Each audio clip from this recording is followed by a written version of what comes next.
Bem-vindos a mais um episódio de E aí, professor? Oi, Martin. Oi, Walter. Eu vou bem, e você? Eu estou melhorando devagarinho. Quando a gente não tem mais 20 anos de idade, demora um pouco para se recuperar. É verdade. Mas nós sempre tiramos a nossa força de Deus, não é? Você se refere a incrementos de 20 anos? Sim. Bem, eu já tô no segundo incremento. Eu passei por uma experiência como a de Jó, mas eu vou melhorar. Bem, o que importa é o final da história de Jó, não é? Com certeza. Vamos começar com uma oração. Querido Pai, obrigado por nos dar a oportunidade de conversarmos novamente. Por favor, ilumine nossas mentes com o Teu Espírito Santo. Dá-nos a Tua força em nome de Jesus. Amém. Amém? Martin, nós fomos impressionados a falar sobre adoração e música, sobre o que se fazer diante de tudo isso que o mundo nos impõe com relação a estilos musicais e estilos de adoração. O que é apropriado, o que não é. São perguntas difíceis e elas criam muita controvérsia. Isso é verdade. Tem muita gente preocupada com relação aos estilos musicais. Você saiu da cultura rave. Você trouxe essa música para a igreja? Bem, no início a gente tentou, mas não quando eu me tornei adventista. Mas no início, quando eu comecei a entrar no cristianismo, nós tentamos produzir música rave cristã. E você acha que isso é apropriado? Não. Aliás, quando o DJ está lá na frente, aquilo não é uma forma de adoração? Bem, se você considerar que muita gente diz que música é uma forma de Sim, religião, é verdade. eu também acho que é, então. Então é uma religião. Você disse, o DJ fica lá na frente, ou mesmo qualquer artista que, na verdade, é ovacionado, ele fica lá na frente, recebendo toda aquela atenção, todo mundo levantando as mãos, balançando as mãos pro ar, pulando, gritando, chorando. Todo mundo tá focado E aí nele. trazem isso para a igreja. Pois é. Isso não seria adorar a mesma deidade que adorava na cultura rave? Infelizmente é assim que funciona. Muito bem. Então esta é uma pergunta complicada. As pessoas têm estilos musicais preferidos e elas acham que podem simplesmente transformá-los e trazê-los para a igreja. Esse é o problema, sabe? Muitos dizem, mas você pode usar essa música para atrair as pessoas. Mas se eu decido voltar para a música rave, para alcançar as pessoas de lá, será que ia funcionar? Eu duvido, Martin.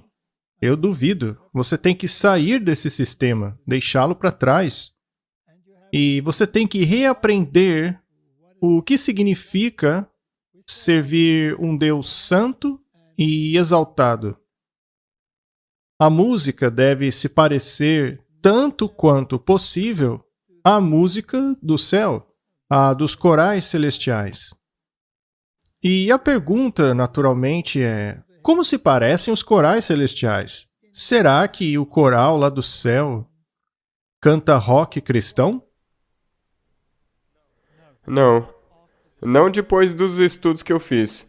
Hoje eu sei do que se trata Deus. Independentemente do gênero que você está acostumado ou que gosta, existem certas mudanças que devem ocorrer. Deve haver uma reprogramação. Agora, o problema é que muitos de nós tentam reter as pessoas na igreja, transformando os nossos templos em algo parecido com o que há lá fora, para adaptá-las a esse ambiente cultural. Mas se analisarmos os resultados disso, vemos que essas igrejas se tornaram igrejas dominicais. Exatamente. Por exemplo, você deve se lembrar daquele One Project. O Projeto 1, eu acho que ainda funciona. muitas igrejas que aderiram a esse projeto foram embora. Elas saíram, porque o estilo te leva de volta para sua cultura original, que, segundo eles, não é tão restritiva assim, é mais solta. Então, como funciona essa questão de mudança? Eu sou uma geração mais velha que a sua, não é?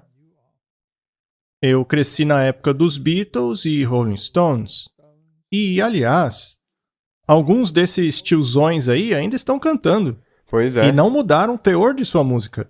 Mas é interessante que você tenha mencionado isso, porque, na verdade, de acordo com a imagem aí de fora, uma se opõe à Sim. outra.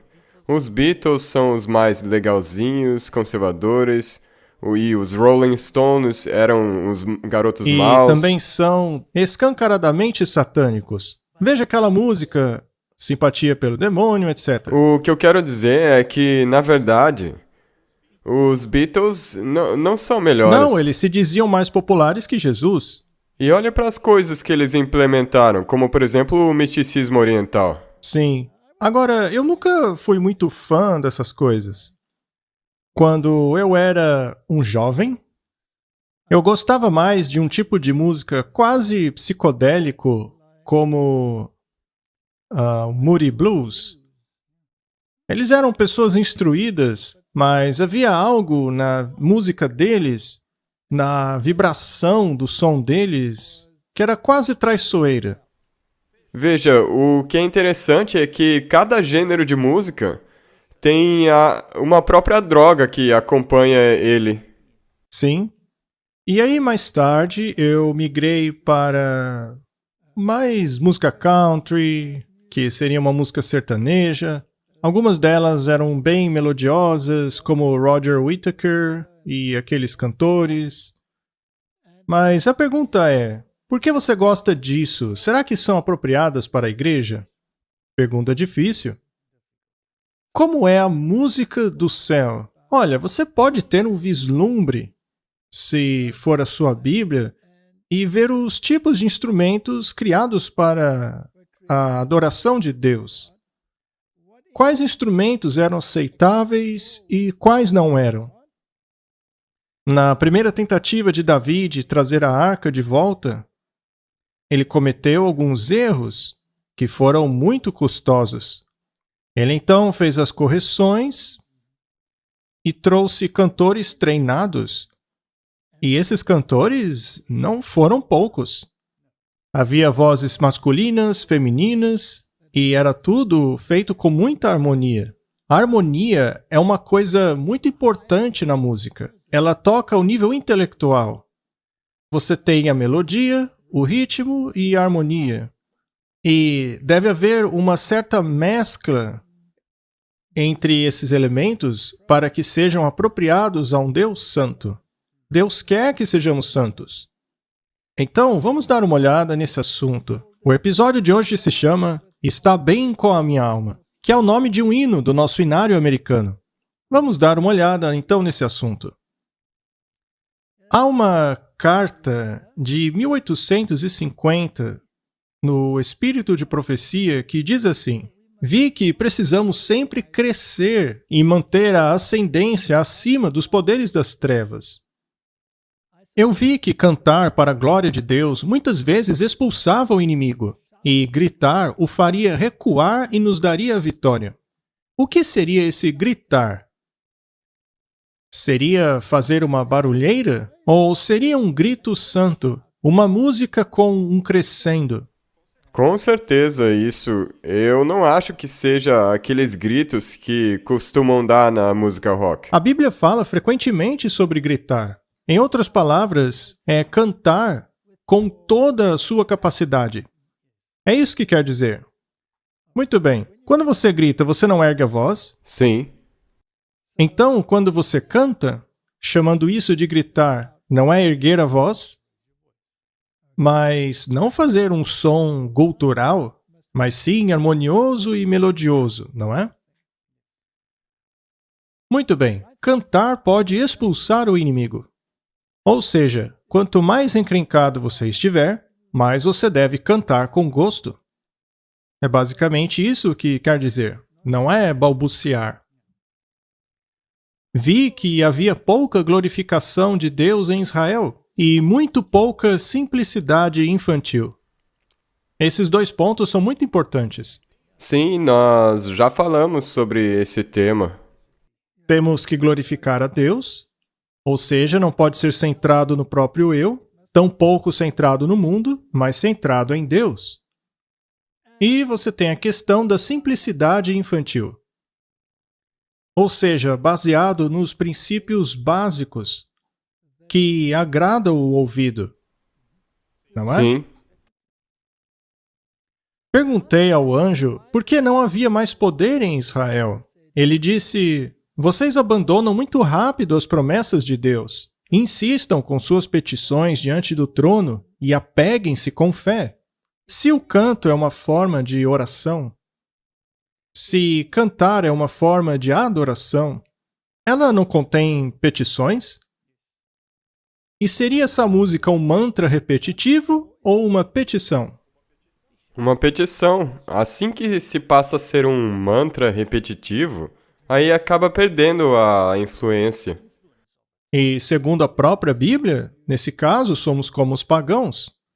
Creiam que receberão as coisas que pedem, e vocês as terão.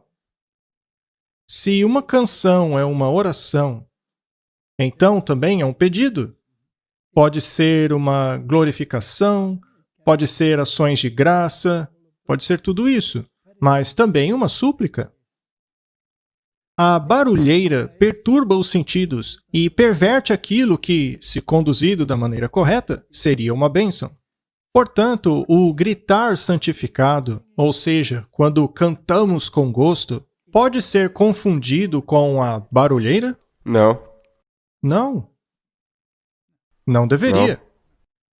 Então, gritar de forma que você acabe ficando rouco por causa da maneira ríspida como usa sua voz, isso não é apropriado.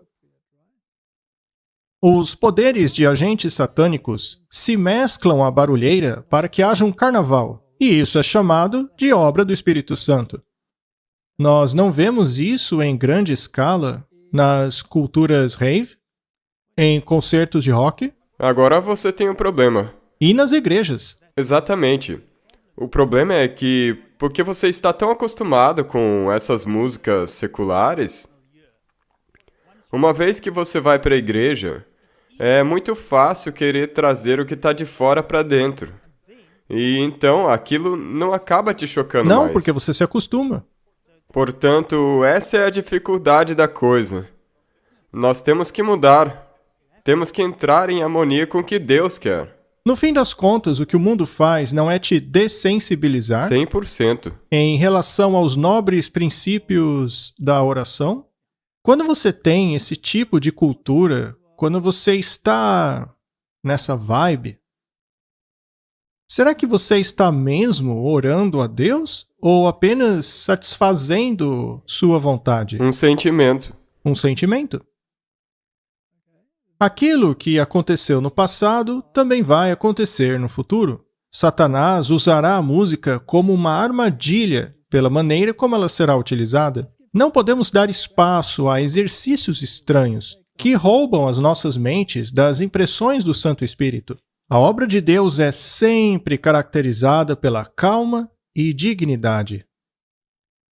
Ou seja, pular, gritar, gesticular, isso seria calma e dignidade?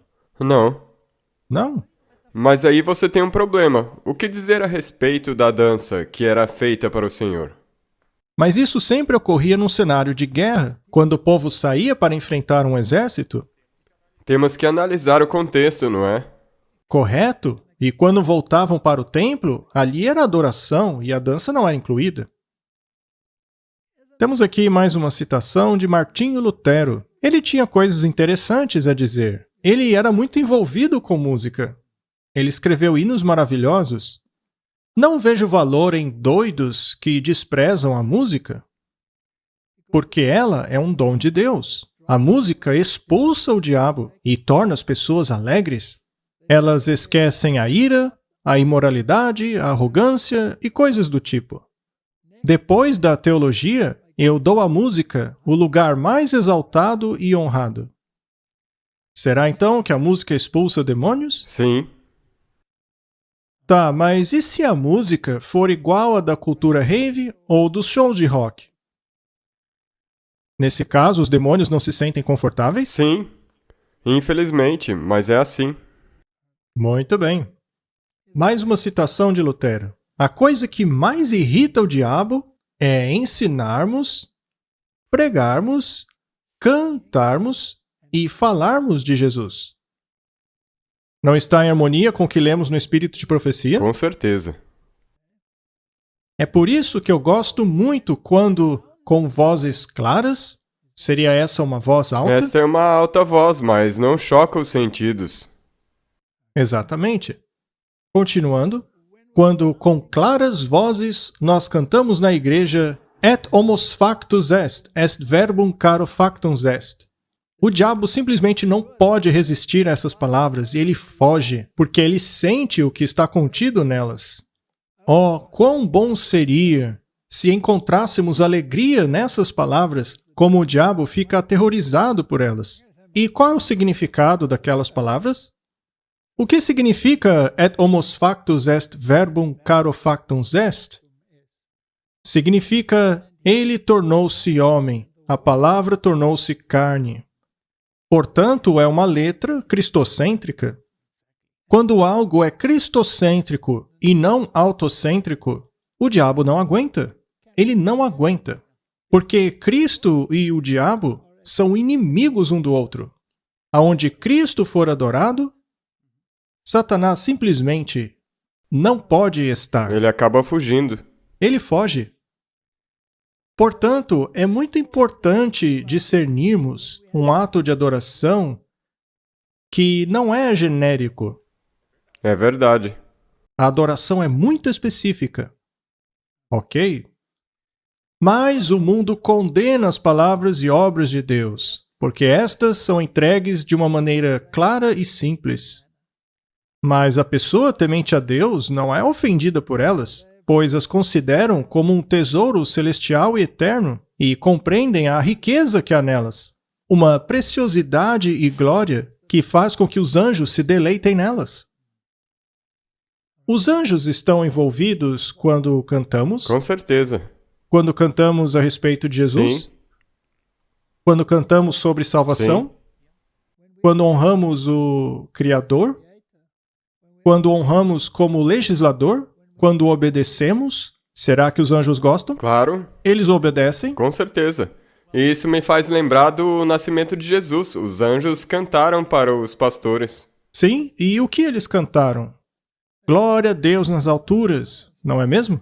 Porque é exatamente o que diz ali. Exato. Deus tornou-se carne, a palavra tornou-se carne. Até mesmo quando você vai para Jó, que você mencionou, os anjos estavam cantando. Estavam cantando? A Bíblia diz que até mesmo o próprio Deus canta. Sim, e o próprio Jesus também canta. Ele regozijará cantando. Esse é um assunto muito fascinante. Deve ser uma coisa maravilhosa quando o próprio Deus canta, não? Sem dúvida, eu mal posso esperar para ver. Eu também não. Este aqui é o hino It Is Well With My Soul, que em português é Sou Feliz com Jesus. Veja só a história por trás desse hino. O que fazia as pessoas escreverem hinos como esse? Será que eram experiências bobinhas e superficiais? Ou eram experiências profundas e marcantes da pessoa? A questão é que, especialmente com a nova geração, e eu me incluo nela também, quando você não está acostumado a hinos, por causa desse outro tipo de música, no começo você acaba pensando que... Esses hinos velhos precisam mudar. É, coisa do tipo. Mas veja, que o espírito de profecia mencionou agora há pouco, é que você tem que olhar para todo o contexto da música. Aí você vai entender o que aquilo significa. Quando é feito da maneira certa. Exatamente. Não são apenas as letras, mas toda a estrutura tem que estar correta. Não basta pegar letras e colocar em um contexto secular? Não. E tem sempre esse... Argumento. Sim, elas sempre dizem isso. Não, eu não tô ouvindo a música de verdade, é que a letra é bonita. Bem, mas aí você se pergunta, se você está olhando para uma foto bem feia, uma foto perversa, por exemplo, mas você coloca uma legenda... Uma legenda bíblica. Isso não vai tornar aquela imagem boa. E é por isso que quando você tem a estrutura certa, e aí sim você põe uma letra boa, a música ganha todo um significado. A letra americana desse hino diz assim: quando a paz, como um rio, visitar o meu caminho, quando tristezas como ondas do mar rolarem, seja qual for o meu destino, tu me ensinaste a dizer: tudo está tudo bem com a minha alma. Naturalmente, essa pessoa está profundamente triste, mas a paz dela é como um rio. E o refrão da música diz: está tudo bem com a minha alma, está tudo bem com a minha alma. Meu pecado, e ó, que pensamento glorioso, meu pecado, não em parte, mas todo, está pregado na cruz, e eu não o carrego mais. Louvado seja o Senhor, ó minha alma. Existe doutrina nessa letra? Sim, muita doutrina. Muito bem. Então, as circunstâncias envolvendo esse hino não são fáceis. A tristeza na alma do autor do hino. Ele está olhando para o mar, para as ondas que rolam, e elas o lembram de algo que o entristece. Mas então, e aí vem a parte da doutrina, ele se lembra que o pecado dele, não parcialmente, mas todo ele, foi pregado na cruz, e por isso ele louva o Senhor Deus. Há uma mensagem Sim, aí? salvação. E Senhor, apresse o dia em que a minha fé será vista. Hoje nós vivemos pela fé e aguardamos aquele dia no qual a veremos. É como você mencionou num outro episódio, quando nós chegarmos ao céu, não vai existir fé. Não haverá mais fé, porque estaremos vivendo a realidade. As nuvens serão enroladas como um pergaminho. A trombeta ressoará e o Senhor descerá. Mesmo assim, está tudo bem com a minha alma. Essa letra é consoladora? Sim, apesar da tristeza desse mundo, quando nós olhamos para essa promessa, a nossa alma fica bem.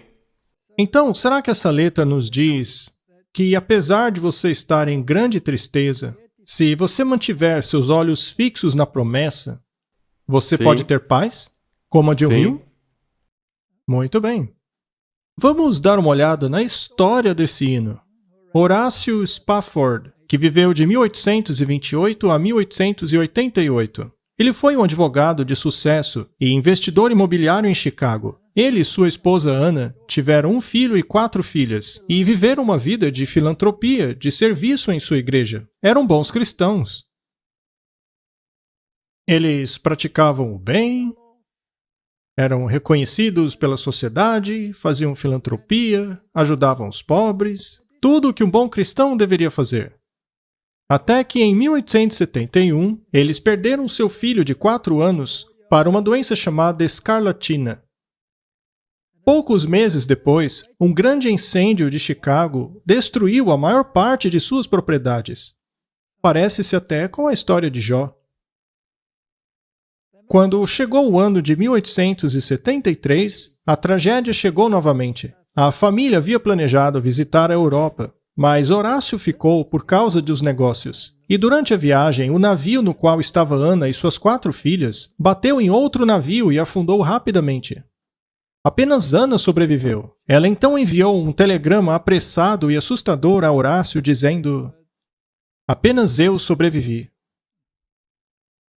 Você pode imaginar a tristeza dos Spaffords ao receberem as notícias? Deve ter sido paralisante. Mas em sua viagem para encontrar-se com Ana, conforme seu navio aproximava-se do local de afogamento de suas filhas, ele foi inspirado a escrever as letras deste hino, It is well with my soul, sou feliz com Jesus. Ao contrário da maioria das músicas de lamento, ela foca menos naquilo que foi perdido e mais na esperança encontrada. Sem dúvida, os Spaffords ficaram abalados pela perda de suas filhas. Mas seu coração tornou para a fé em Deus em meio à perda e à obra de Jesus para resgatar os pecadores. O hino não diminui a dor da tragédia. Ainda assim, proclama que Deus está presente nela e é maior que a tragédia. Este hino não é cheio de significado? Claro. Na verdade, esse é o plano da salvação do qual fala a Bíblia. Se você está numa situação difícil, não é o tipo de hino que você quer cantar? Sim. Até mesmo quando estiver tudo bem, nós deveríamos cantar esse hino. Exatamente. Vamos ler Mateus capítulo 8, verso 23. E entrando ele no barco, seus discípulos o seguiram. E eis que no mar se levantou uma tempestade tão grande que o barco era coberto pelas ondas. Ele, porém, estava dormindo. Seria Jesus um senhor ausente? Puxa vida. Sim, é o que pensam. E seus discípulos, aproximando-se, o despertaram, dizendo: Senhor, salva-nos, porque perecemos. No outro evangelho diz: Você não se importa? E ele lhes disse: Por que temeis, homens de pouca fé? Então, levantando-se, repreendeu os ventos e o mar, e seguiu-se uma grande bonança. Paz como um rio. É isso aí. Aquela tempestade violenta. Primeira tempestade, depois a reação. E qual foi ela? Buscar Jesus. Então, Martin, quando nós adoramos em meio às tempestades da vida. E qual é a solução? Jesus. Buscar Jesus, não é? Muito bem. E aqueles homens se maravilharam, dizendo: Que homem é este que até os ventos e o mar lhe obedecem? Mais uma vez eles estavam olhando para o físico e perderam a mensagem espiritual. Como nós ganhamos experiência espiritual? Pela calamidade. Infelizmente, a Bíblia está cheia desses exemplos. E temos que aprender com esses exemplos. Até mesmo o espírito de profecia está cheio. Leia Testemunhos, volume 1. Testemunhos para a Igreja. É realmente incrível. Ou você faz o papel da mulher de Jó, amaldiçoa Deus e morre. Ou você diz, ainda que ele me mate, nele confiarei. Tem que ser um dos dois. E daí você canta Está tudo bem com a minha alma. Exato.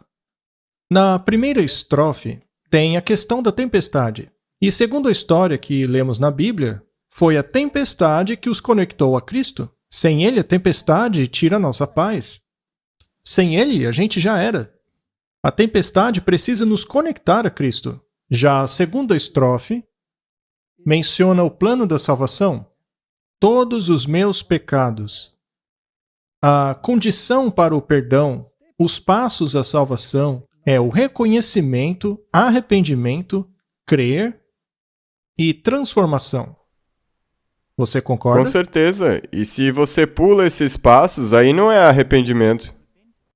Qualquer tipo de adoração a Deus deve sair de um coração cheio de gratidão. Como você pode adorar Deus se não está grato? Sim, ou você adora por medo. Não dá. É como a minha madrasta ateia costumava dizer: Por que eu vou orar? Eu trabalhei para comprar essa comida. Eu então perguntei a ela: Mas foi você que criou a comida?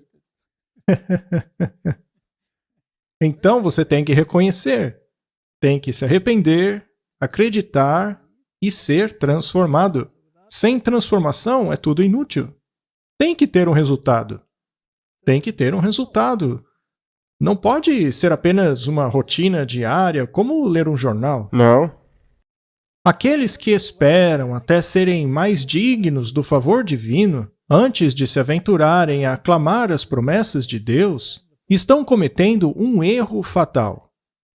Somente Jesus pode nos purificar do pecado. Somente Ele pode perdoar nossas transgressões. Ele ouve e responde às orações daqueles que vão a Ele em fé. Muitos têm uma ideia vaga de que precisam fazer algum esforço maravilhoso para assim ganhar o favor de Deus.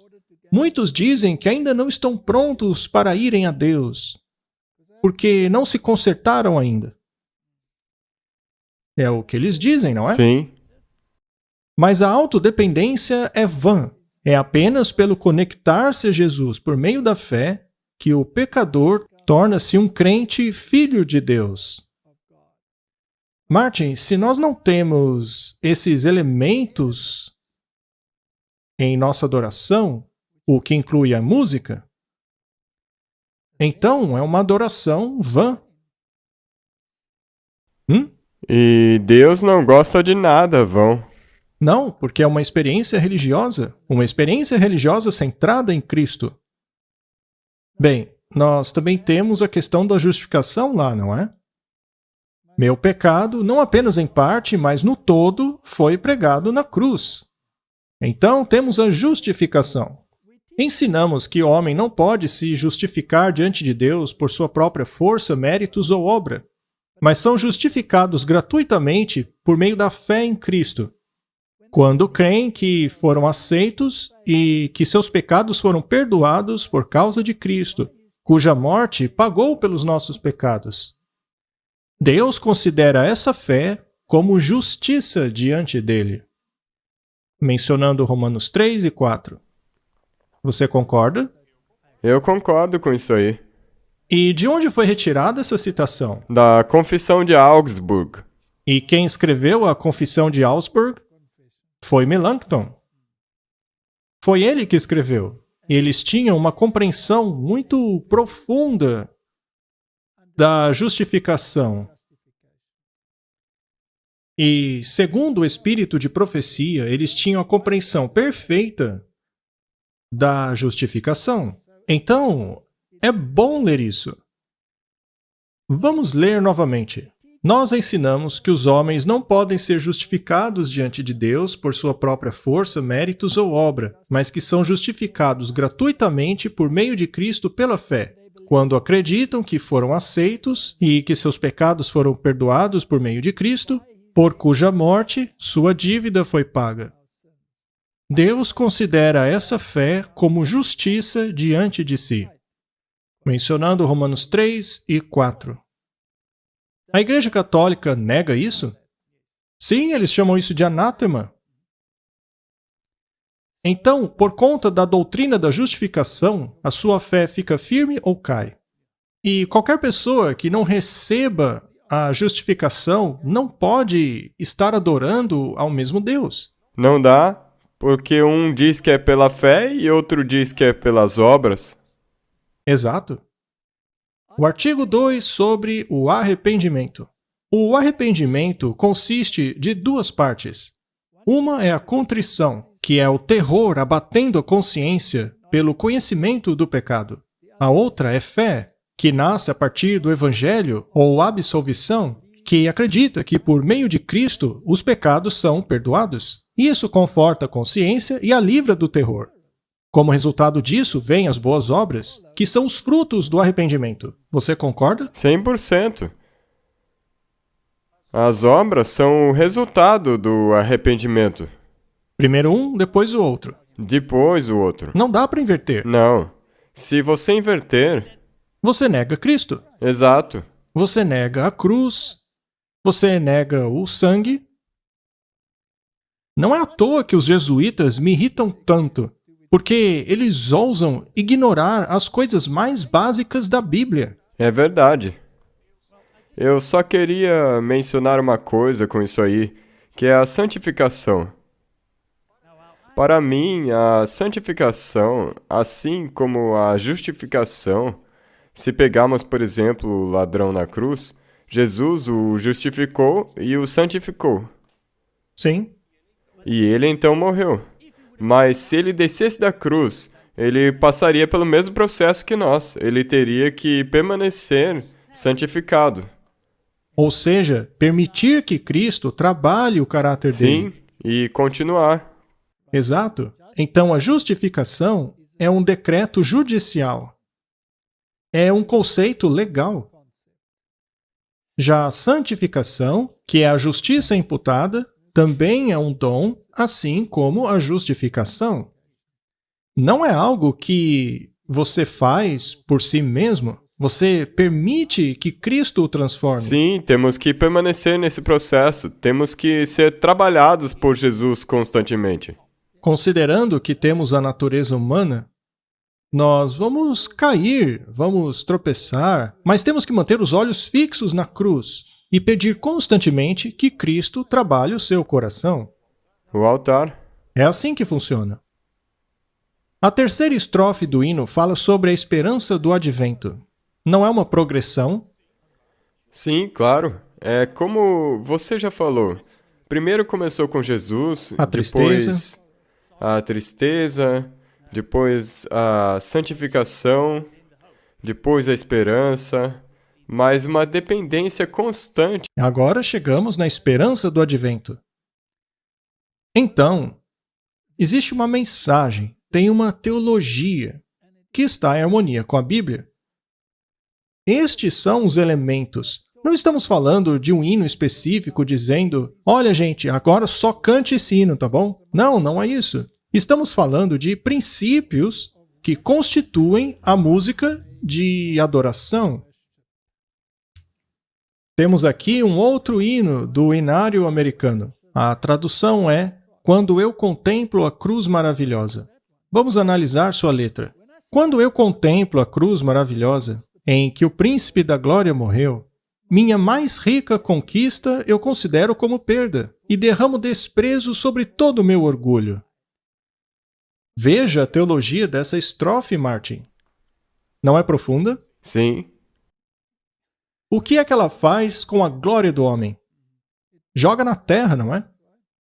O espírito de profecia diz que a justificação joga a glória do homem na terra. E temos isso aqui. Nossa glória é jogada no pó. Derramo desprezo sobre todo o meu orgulho. Que Deus me proíba de me orgulhar, a não ser pela morte de Cristo, o meu Deus. Todas as coisas vãs que mais me encantam, eu as sacrifico através do seu sangue. Isso não revela um desejo de abandonar as coisas do mundo? tudo. Tudo, sem nos apegarmos a nada. Muito bem. Martin, você pode cantar isso somente por cantar. Lá, lá, lá, lá, lá. Mas você pode cantar participando da mensagem.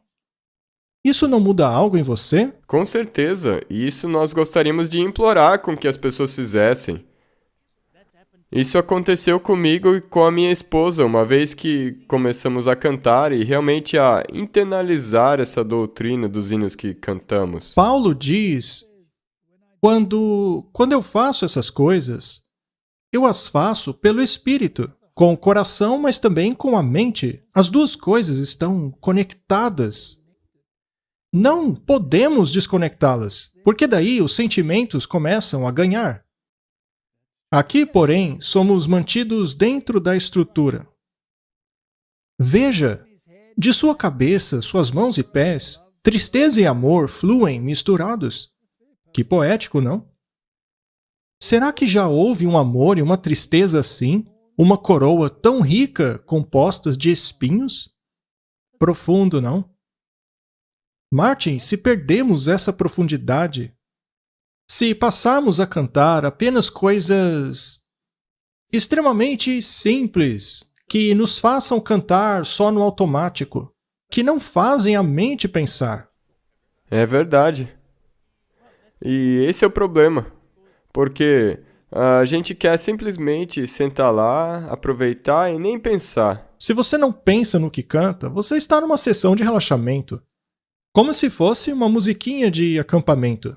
Eu não estou dizendo que isso seja errado, mas no que se refere à adoração verdadeira, E com relação à verdadeira adoração, você não quer ter coisas profundas para cantar a respeito? sim, eu penso dessa maneira. Se todo o reino da natureza fosse meu, esta seria uma oferta muito pequena. O amor tão surpreendente e divino exige a minha alma, minha vida, tudo o que tenho. Você está disposto a cantar assim? Sim, eu quero. Essa é uma decisão tremenda. É sim, uma vez que se decide, não há volta. Muito bem. Esse hino é baseado em Gálatas 6,14. Deus proíba que eu me orgulhe, a não ser pela cruz de nosso Senhor Jesus Cristo. O prolífico Charles Wesley escreveu mais de 6.000 hinos, e é dito que ele trocaria todos os seus hinos por apenas este, e derramar desprezo sobre todo o meu orgulho. É interessante, não? É isso que deveríamos sentir. No que se baseia o hino? Doutrina? Sim, acabar com seu orgulho. Exato. Vamos dar uma olhada no História dos Hinos, especialmente o Quando Contemplei a Maravilhosa Cruz, por Isaac Watts. Quando contemplo a maravilhosa cruz, em que morreu o príncipe da glória, minha maior riqueza é senão perda, e derramo desprezo sobre todo o meu orgulho. Um dos maiores escritores de hino de todos os tempos compôs esse belo hino, Quando Contemplei a Maravilhosa Cruz. Isaac Watts nasceu na Inglaterra, sendo o primeiro filho de uma família da tradição dissidente. Seu conhecimento em grego, latim e hebraico poderia ter dado a ele a oportunidade de tornar-se um sacerdote anglicano. Ainda assim, ele escolheu pastorear uma congregação dissidente. Ou seja, os rebeldes, não é? E é interessante que Wesley disse que ele abandonaria todos os hinos que escreveu em troca desse daí. Na época do nascimento de Watts, as igrejas da Inglaterra cantavam apenas canções métricas. Mas em torno do período de sua morte, ele plantou a semente de uma hinodia muito mais complexa. Seus 600 hinos, reunidos em 7 coleções, fizeram a transição de uma salmologia métrica rígida para uma hinodia teologicamente mais livre. Lembre-se que o contexto deles era a Idade Média, onde a música era praticamente um mantra indutor de sentimentos. Especialmente na Igreja Católica, que durante o tempo todo foi de um jeito bem específico. Correto? E agora Deus está levantando a reforma. E ele passa a ensiná-los algo. Ele quer algo diferente na música. Se o próprio Deus os ensinou assim, Martin, não deveríamos valorizar isso? Claro, mas não usam o mesmo argumento hoje? Dizendo que a nossa música tem que se adequar aos tempos? Sim, mas temos que considerar os princípios. Os hinos de Watts incluem uma teologia complexa, ideal para o formato congregacional de canto. Os hinos refletiam o tema do sermão. Ele insistia que as canções da igreja deveriam ser totalmente evangélicas e não apenas suplementos dos salmos.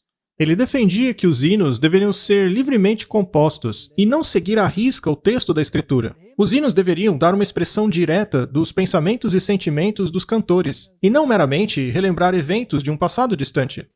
Ou seja, você deve participar daquilo, deve ser uma interação viva. Você pode sim citar a Escritura, mas deve usar a Escritura homileticamente.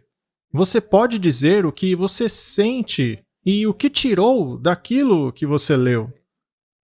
Ele também escreveu textos para se adequar aos medidores de salmos mais comuns, permitindo serem cantados por qualquer congregação, de maneira que cada linha contivesse um pensamento completo. Isso era importante, uma vez que os hinos, assim como os salmos métricos antes deles, eram alinhados por um precentor ou líder da música. O líder cantava uma frase, enquanto que a congregação repetia aquilo que havia sido cantado. Se um pensamento estava espalhado em 2 frases, ele seria quebrado por essa técnica de ensino. O que Watts fez foi melhorar esse processo ao incluir um pensamento completo em uma única frase, tanto quanto possível. Muito bem, se você analisar esse método, um pensamento completo em uma única sentença é fácil de internalizar. E isso também faz com que fique fácil de memorizar. Sim.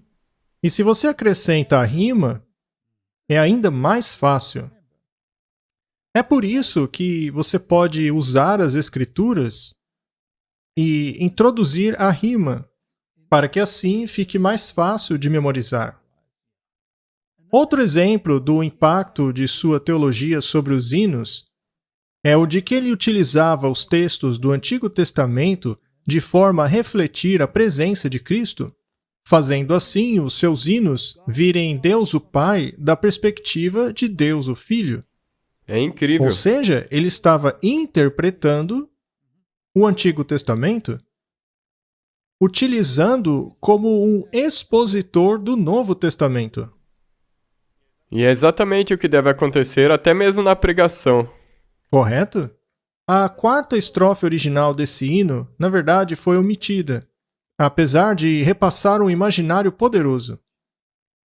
Seu sangue, assim como um manto, espalha-se sobre seu corpo no madeiro. Assim eu estou morto a todo mundo, e todo mundo está morto para mim. É interessante que tenham tirado essa estrofe. Eu gosto bastante dela. Ela é muito teológica. É muito profunda. E também tem essa ideia de que você deve se separar do mundo. Sim. O mundo não tem lugar na igreja. Não. Nada. Deus disse que estamos no mundo, mas não somos do mundo. Correto. Martin, será que isso rouba a alegria e a experiência? Não. De jeito Tudo nenhum. que é bíblico só aumenta a experiência. Veja, isso faz todo sentido. Você se lembra que recentemente mostramos um vídeo daquele cara correndo pra lá e pra cá, gritando que podemos adorar em qualquer Adore dia? qualquer dia, esqueça essa bobagem do sábado. Deus é o Deus da segunda, da terça, do domingo, quarta, seja lá qual for. Então, como encaixar aquilo nesse tipo de música? São duas coisas tão distantes assim como o Ocidente está do Oriente. Quando uma igreja levanta as mãos batendo palmas para uma música como aquela, é melhor sair daquele prédio, pois aquilo se tornou casa de demônios. Sim, é só barulheira. Agora, veja só. As pessoas dizem que você pode usar qualquer música para alcançar as pessoas onde estiverem e trazê-las para cá. Mas se for assim, a primeira vez que eu ouvir um hino, eu vou pensar, que é isso? Exato. E as duas últimas linhas da estrofe formam um quiasma. O himnologista J. Richard Watson diz o seguinte: um sobrecruzamento na maneira como a letra grega ti é encontrada no quarto verso, que toma sua ideia de Gálatas 6:40, e perceba que cruz, que é formada entre as palavras morte e mundo naquelas duas linhas. Quando eu contemplo a maravilhosa cruz, é um dos mais nobres poemas de Watts e um excelente exemplo do porquê ele é considerado essencial na transição para a hinodia. O reverendo Carlton Young, editor do Inário de 1989, salienta que esse hino é claramente algo diferente dos primeiros poemas de Watts, que podem ser caracterizados como poesia devocional ou paráfrases de salmos. Vários hinólogos dizem que este hino, o primeiro publicado em Hinos e Canções Espirituais em 1707, é um exemplo excelente de muitas das suas melhores técnicas, assim como a sua habilidade de escrever linhas iniciais que já capturam a atenção da pessoa, mantendo o tema e levando ao clímax. Escrever um hino, Martin, é um processo complexo. Sim. Pois tem toda uma construção que você mencionou. Não é apenas escrever uma letra. E tem emoção? Tem sentimento? Sim, Tem doutrina? sim. Doutrina, sem É dúvida. cristocêntrica? Sim, Fala sobre a salvação? sim, Sobre questões da salvação? sim.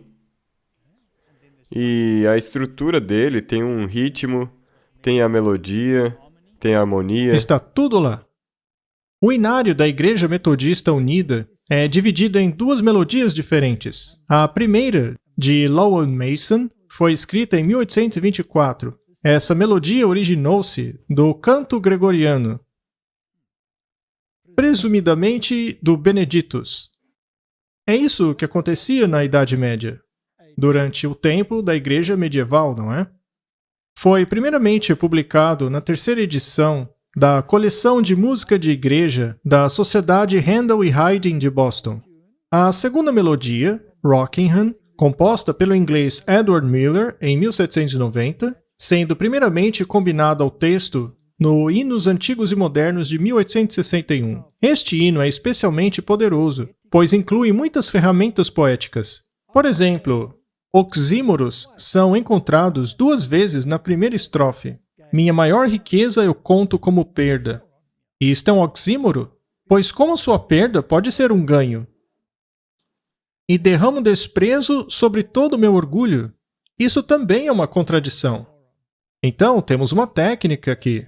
E a terceira estrofe contém um paradoxo, no Coroas de Espinhos. E existem 2 perguntas retóricas na segunda metade dessa estrofe. Teriam sobre ela o amor e a tristeza se encontrado? Ou espinhos tornado a coroa tão valiosa?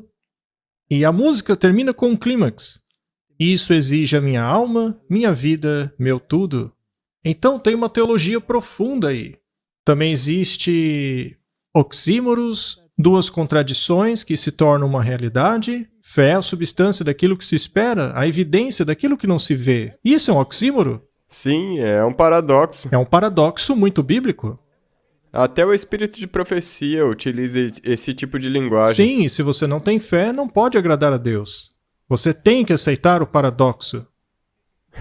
Sim. O que significa que você tem que aceitar a justificação. Quando eu contemplo, é um hino saturado de teologia, um chamado para uma resposta emocional com o cantor. A emoção está A envolvida. emoção está envolvida? O hino foi transformado em um estatuto de fé que ultrapassa as gerações e barreiras denominacionais. De acordo com o estudioso de hinos Lionel Eady, a frase "as coisas vãs que mais me atraem, eu as sacrifico" tem um significado pessoal para cada cantor. Então você pode cantar essa música e relacionar-se com ela? Sim, pode ser para toda a congregação cantando. Ainda assim, também é individual. Exato. Você não está cantando um mantra. E é a mesma coisa com relação à emoção que nós mencionamos antes. Sim, existe emoção envolvida, só que ela tem que estar na ordem correta. Ela não pode ser a força motriz. Exato. É uma coisa que exige ou ação ou renúncia. Os 3 penhores no clímax do hino, minha alma, minha vida, meu tudo, eram sacrifícios requeridos apenas daqueles que tinham feito os votos monásticos. Agora é exigido de você, esses votos monásticos, naturalmente, eram feitos sobre um princípio errado, porque eram associados à automutilação. Sim, e novamente, isso aí é egoísmo. A automutilação não nega a cruz? Sim. Com certeza. A teologia desse hino funciona poderosamente no contexto de um culto de adoração. Prestes a receber o sacramento, o poeta medita sobre o amor que tornou aquele instrumento judicial de tortura e morte num canal de compaixão divina. Esse hino é uma verdadeira obra-prima que revela a genialidade de um homem e de sua influência em milhões de cantores ao longo dos séculos. Segundo o Dr. Young, esse hino construiu uma ponte entre a salmologia e a hinodia e liberou a igreja para criar um corpo vivo de Cristo nas músicas. Isso sempre foi o que Deus quis. Deve ser algo pessoal, mas baseado nas Escrituras. Vejamos agora outro hino, Martin. Estamos utilizando esses hinos como exemplos para olhar as estruturas, as metodologias de como deve ser um hino. Mas não estamos dizendo para focar apenas nesses. A ideia é ter um parâmetro geral, para que assim possamos saber o que realmente envolve uma música de adoração a Deus. Especialmente quando se usa a música. Claro. Essa aqui é um pouco mais livre. Meu Jesus, eu te amo. Eu sei que és meu. Por ti, todas as tolices do pecado eu renuncio. Meu gracioso Redentor, meu Salvador és tu. Se alguma vez te amei, meu Jesus, é agora. Essa é uma canção feliz? Há muita gratidão nela. É uma resposta ao que foi feito na cruz. Deveríamos ter isso em nossos hinos? Sim. Deve haver uma expressão de gratidão. Exato. Eu te amo porque tu me amaste primeiro e compraste meu perdão no madeiro do Calvário. Eu te amo por usares os espinhos na tua testa. Se alguma vez te amei, meu Jesus, é agora. Existe teologia aí? Lindo demais. Eu te amarei na vida, te amarei na morte, e te louvarei enquanto me emprestares o fôlego. E direi, quando o orvalho da morte repousar frio em minha testa, se alguma vez te amei, meu Jesus, é agora. Por quanto tempo esse processo do amor continua? Até o fim? Por toda a vida até o fim. Mas se você perde essa gratidão aí, se você perde de vista a cruz, Aí você você pede... perde a sua experiência cristã. Sim. Será que esse hino foi feito para lembrar-nos de nossa experiência cristã? Sim, e para te levantar quando você está caído. Para ajudá-lo a sair da sarjeta quando você não aguenta mais. E uma vez que você sai, você fica radiante e grato.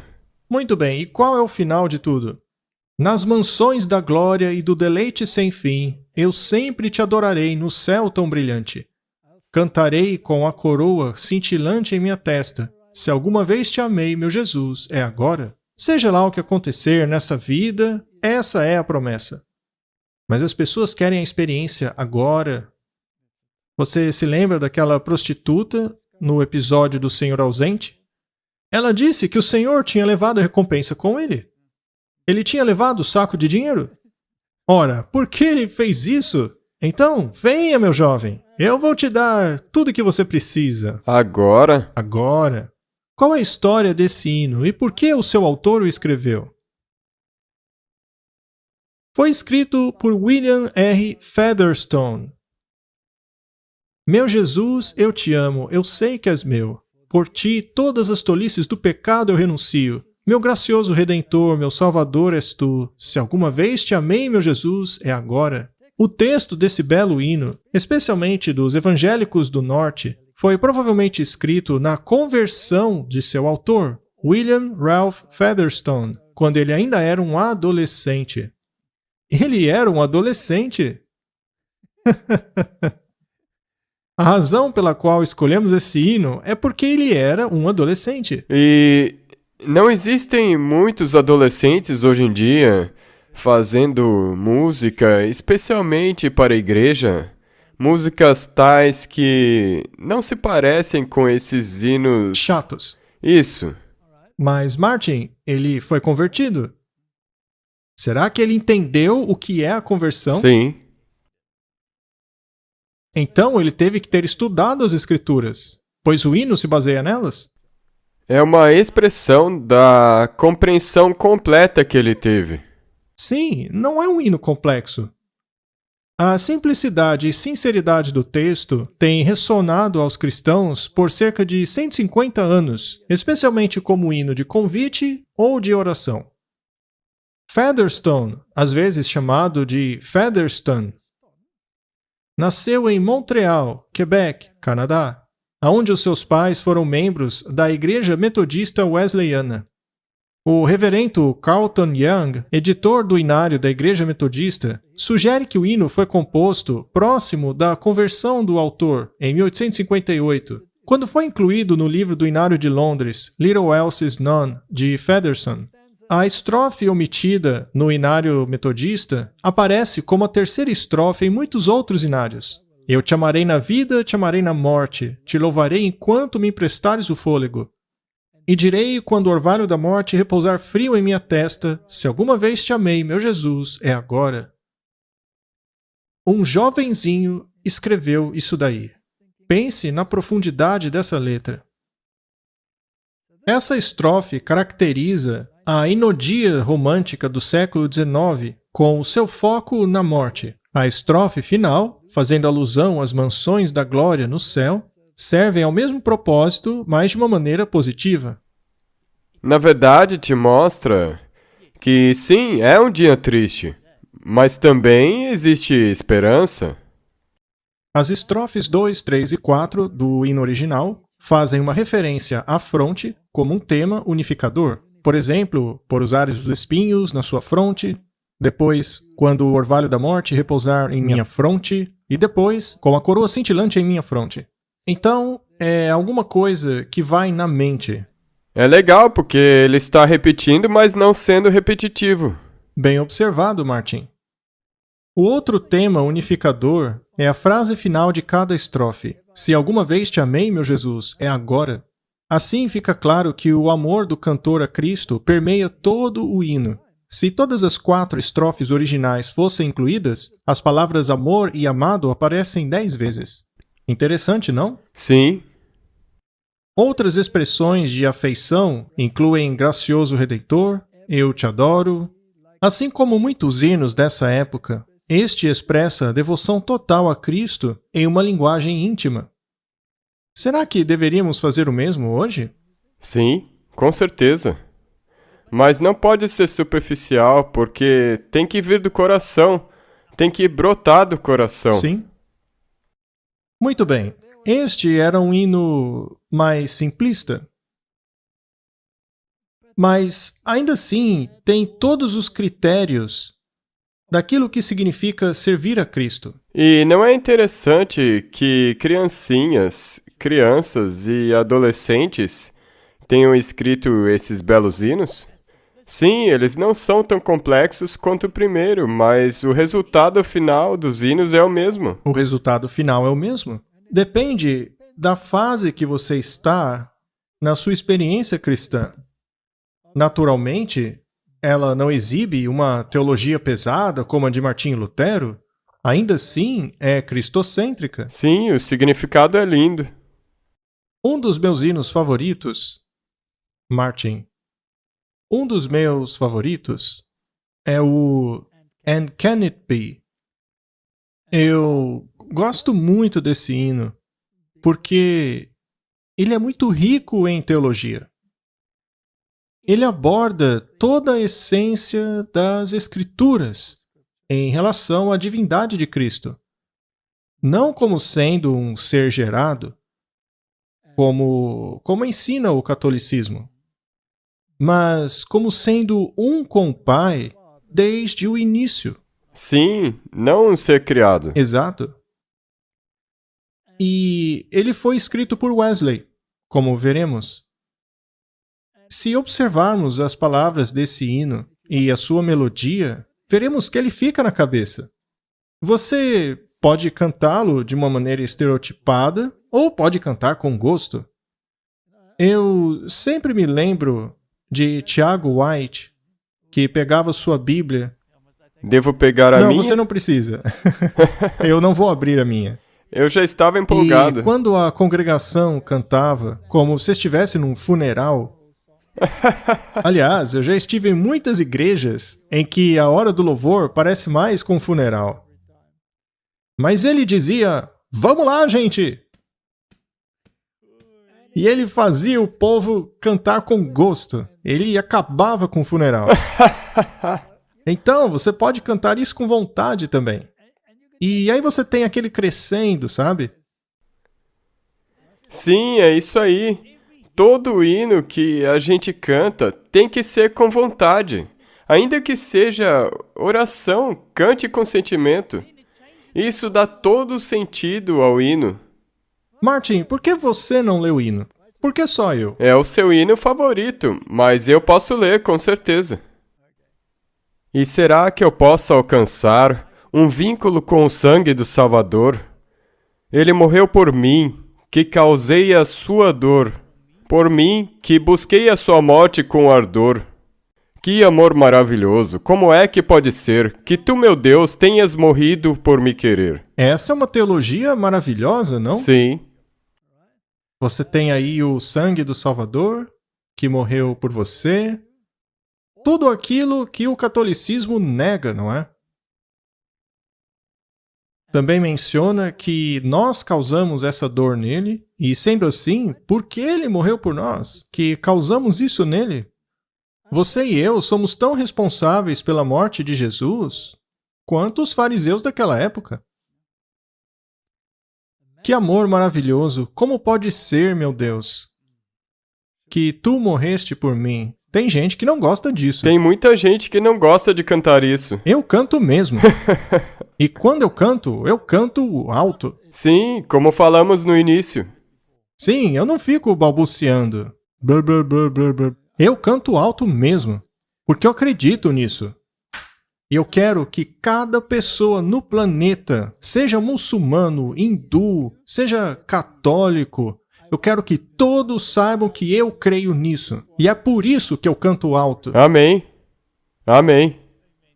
O refrão diz: maravilhoso amor, como pode ser que tu, meu Deus, morreste por mim? Muito bom. Tem teologia aí? Isso é uma doutrina bíblica completa. Sim, no início era a palavra, e a palavra estava com Deus, e a palavra era Deus. Ele deixou o trono do Pai no céu, sua graça infinita tão livre assim. Esvaziou-se, só amor em sua missão.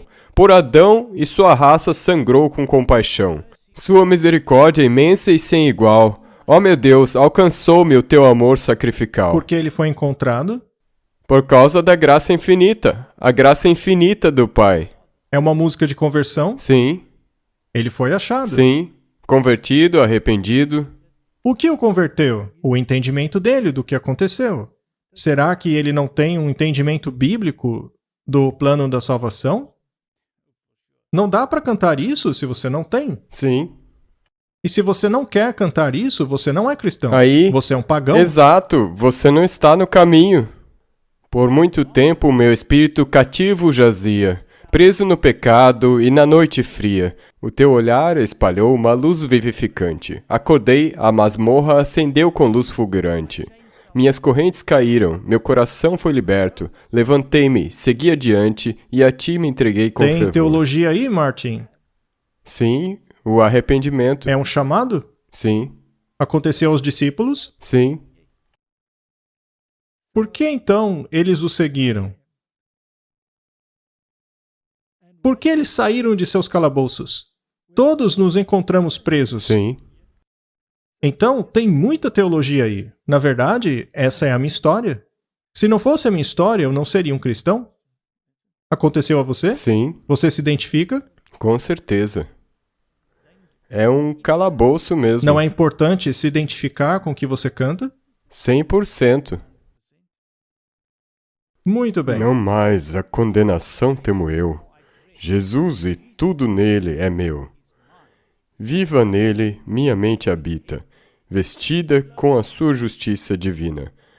Com ousadia me aproximo do trono eterno e reivindico a coroa por Cristo, meu Salvador paterno. Existe confiança aí? Sim, Tem teologia?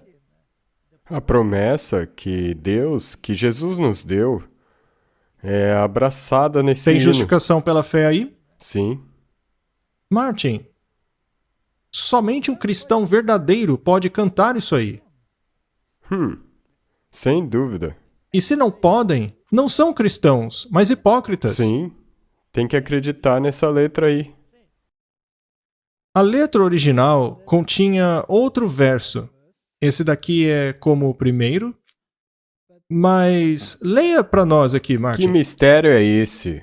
O imortal perecer. Quem pode seus desígnios compreender? Em vão tenta o primeiro serafim sondar as profundezas deste amor divino sem par. Que tal misericórdia seja por todos adorada e pelas mentes angélicas jamais questionada. Eles deixaram isso de fora nos inários modernos. Porque é um pouco complexo. E eu amo. É realmente muito bom. Eu cantaria isso ainda mais alto. Sim, Eu gosto da teologia. É por isso que eu quero gritar, ou seja, cantar com vontade. É um mistério que aquele que é imortal tenha morrido. Isso é um paradoxo. sim. A gente vê isso acontecendo o tempo todo na Bíblia. Então a Bíblia é cheia de paradoxos? Quem pode entender essa coisa estranha? Como podemos entender isso? Nem mesmo um serafim pode compreender isso. Mas deve tornar isso o seu estudo? Que misericórdia! Que a terra o adore! Que as mentes dos anjos não questionem mais isso! Essa é uma questão impressionante, seja para os anjos ou para os seres humanos. Mas não precisa, você só tem que crer. Então, no original haviam 4 estrofes, mas eles removeram as complexas e hoje só tem 4. Em nosso inário hoje seria a estrofe 4. Eu não tenho mais pavor da condenação. Portanto, é um belo hino teológico. E o refrão é: como pode Deus morrer por mim? Eu acho que isso é algo que deveríamos cantar bem alto. Martin, você acha que uma letra como essa irrita o diabo? É como disse o Martin Luther, ele sai correndo em disparada. Deve irritar ele de um jeito indescritível. Só isso me faz querer cantar.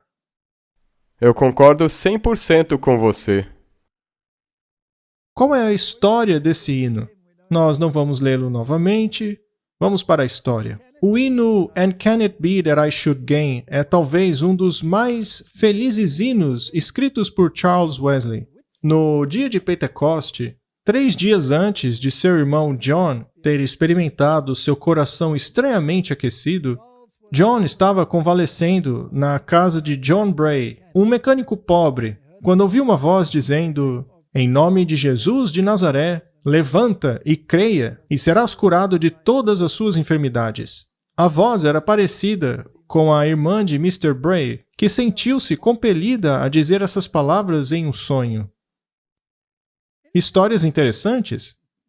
Então, esses hinos não apareceram do nada em um dia. O que eu vou escrever hoje? Não. Não foi assim. Havia uma questão emocional envolvida. E normalmente eles provavelmente estudaram algo que... Sim. E, aliás, como se faz um sermão? Se aquilo é um peso para você, se você pensa, puxa vida, tenho que escrever mais um sermão, talvez você precise tirar férias. Sim, se você está nessa situação e você é um evangelista e prega a palavra e você está...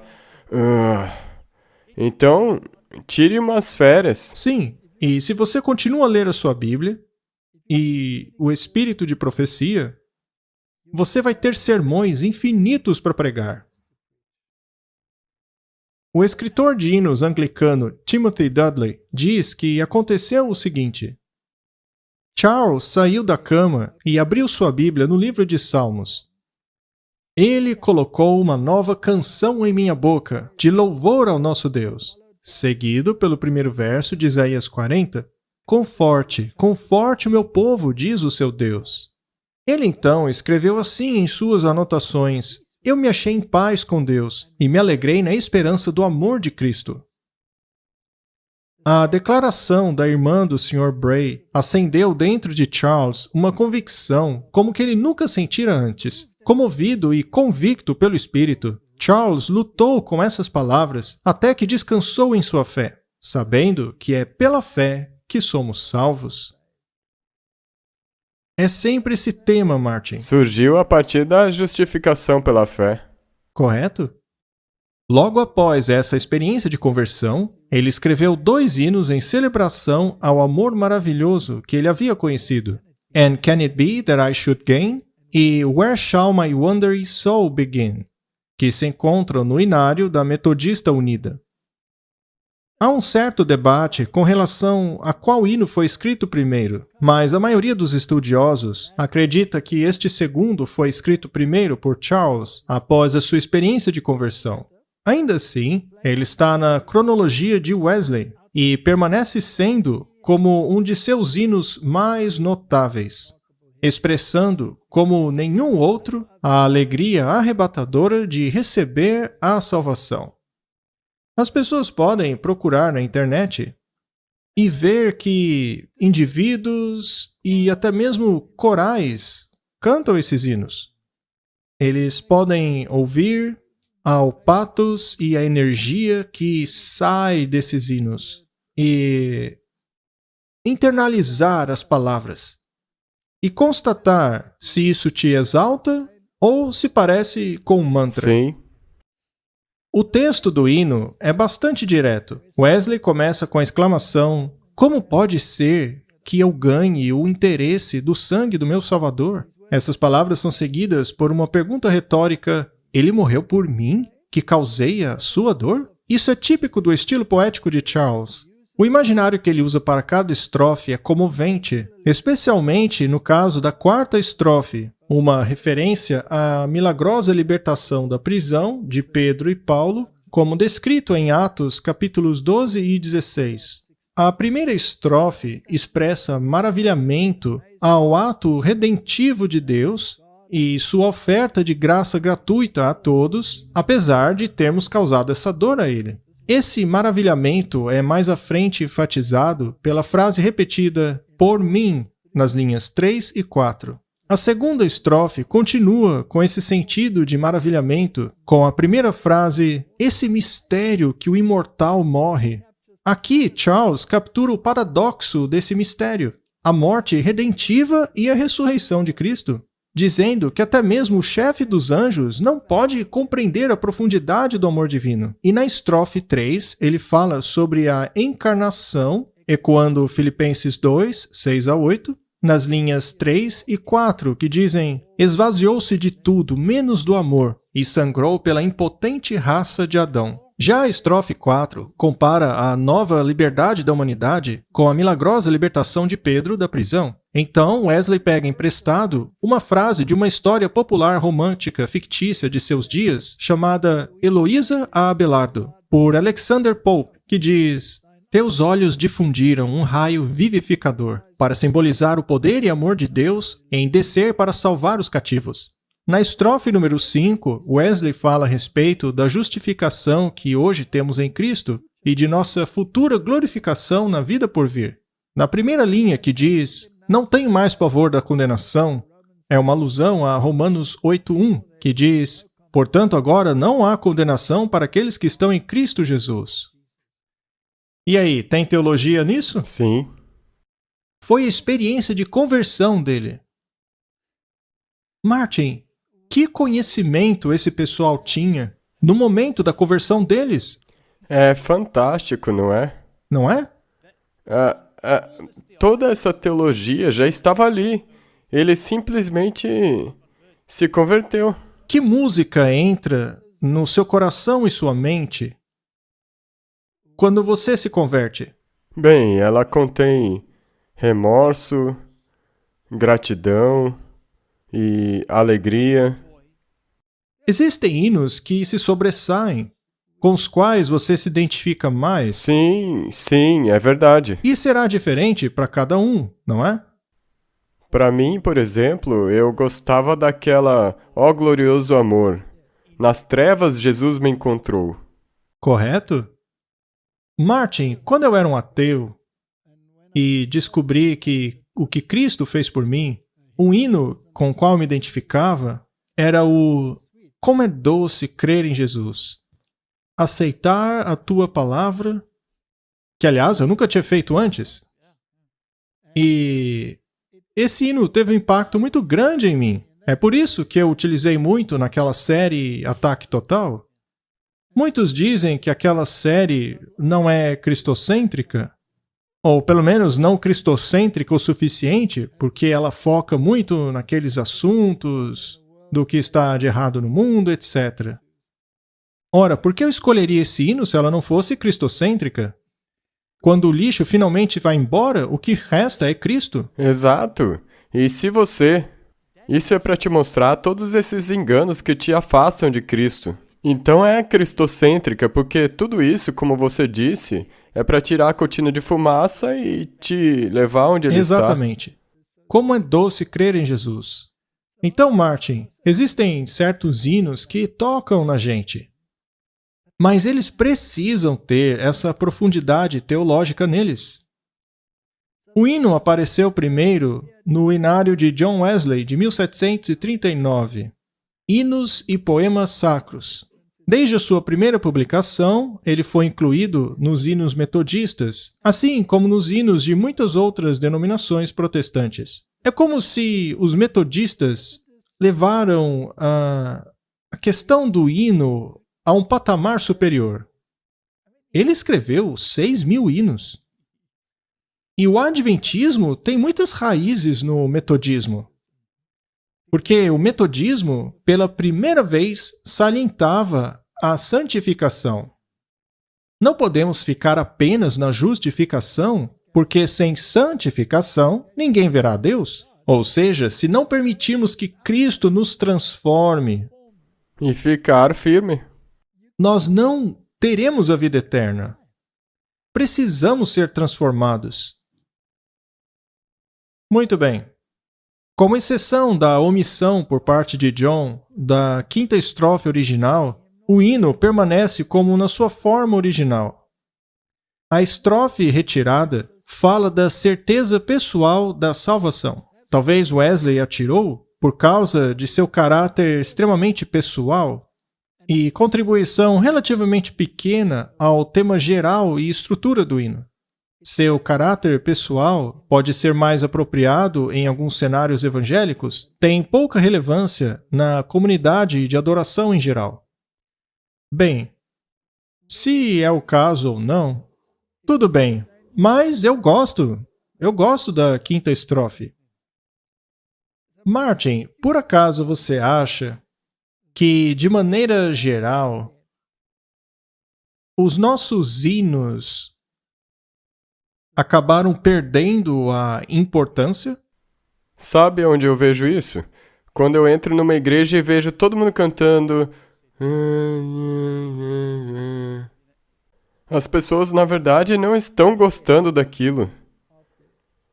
Mas se você for a uma igreja que cante os mesmos hinos, mas com alegria e gratidão, é outra coisa. Totalmente diferente. Tudo depende do estado de mente e do coração. E hinos não são chatos. O problema é que as pessoas tornam o hino chato. Você está corretíssimo. Vamos terminar com uma citação do Espírito de Profecia. A arte da melodia sagrada foi diligentemente cultivada na escola dos profetas. Nenhuma valsa frívola era ouvida, nenhuma música irreverente que pudesse tirar a atenção do homem de Deus, mas salmos sagrados e solenes de exaltação ao Criador, exaltação ao seu nome e menção de suas maravilhosas obras. A música era feita para servir um sagrado propósito, para exaltar os pensamentos àquilo que é puro, nobre e elevado, para despertar a alma à devoção e gratidão a Deus. Martin, essa é a questão. Devemos voltar para essa forma de adoração. Devemos estudar por que estamos cantando o que estamos cantando. O que significa o que estamos cantando? Como isso aplica-se a nós pessoalmente? Quando fizermos isso, não vamos mais murmurar. E o que acontece quando você entra numa igreja e antes do sermão e tudo mais, é cantado um hino de adoração e todo mundo canta com gosto? O culto inteiro acaba seguindo aquele ânimo inicial. Correto? A música é parte da adoração de Deus nas cortes celestiais. E devemos nos esforçar em nossas canções de louvor, nos aproximarmos tanto quanto possível da harmonia dos corais celestes. O treinamento apropriado da voz é importante na educação e não deve ser negligenciado. Cantar como parte do culto religioso é tanto um ato de adoração como é a oração. O coração deve sentir o espírito da canção para dar a ela correta expressão. Martin, essa é a base do significado da música de adoração. Se redescobrirmos isso, que diferença vai fazer? Bem, nos últimos 7 anos, toda essa questão de música realmente transformou a minha vida. E eu tenho que dizer que Uma vez que você permite que Deus mude aquilo que você entende por correto para aquilo que Ele pensa ser música sacra, então o mundo inteiro novo se abre. Correto? Que Deus nos dê sabedoria, conforme contemplamos essas coisas. Essas são apenas algumas ideias daquilo que constitui a verdadeira adoração de um Deus santo, de um Deus que morreu por nós. Que Deus nos dê sabedoria, certo? Vamos orar. Querido Pai, queremos servi-lo, não apenas em doutrina, mas também com a música. Queremos ser parte daquele coral celestial. Queremos cantar com alegria, com gratidão, com entendimento do plano da salvação, de forma que as pessoas possam saber aquilo que acreditamos e por que acreditamos. Dá-nos uma nova experiência, que o verdadeiro Espírito Santo nos reavive para aquilo que perdemos. É minha oração em nome do Senhor Jesus. Amém. Amém.